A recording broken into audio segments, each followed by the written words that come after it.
previous video series, we saw that lone wolves in sales, they are not that effective, in part because we have a need now to address the same account across multiple locations internationally.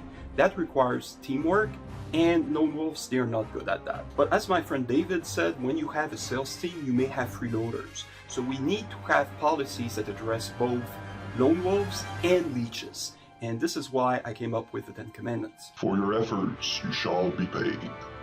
If you're working on an account, legally of course, or being asked to help further an account, then you should be credited for that work. Simple, right? Your activities you will document truthfully.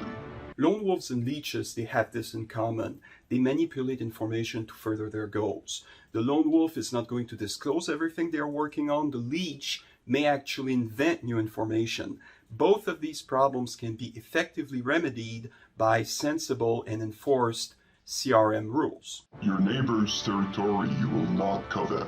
The rule has to be that territories mean something. So if somebody invades somebody else's territory, then the consequence needs to be swift. No credit. In your territory, your duty you will fulfill. Because of the previous commandment, there is going to be a built-in incentive for reps to collaborate. Now, if one rep is reaching out to another one for help, and that individual is not going to help, he's unwilling to do that, or he commits but then doesn't do anything, then the same sanction should apply. No credit. Sales leaders, a logical system you will design. You didn't think that it was all about your employees, were you?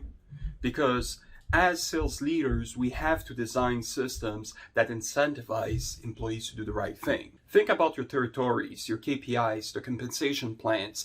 All of this need to be incentivizing the employees to do the right thing. You also need to lead by example. If all a lone wolf or leech needs to do is to wear you down in order to bypass the system, you're not doing your job. None of this is easy, I know, and in the second video we are going to take a look at Commandments 6 through 10 that are going to hopefully help us make sure that this happens.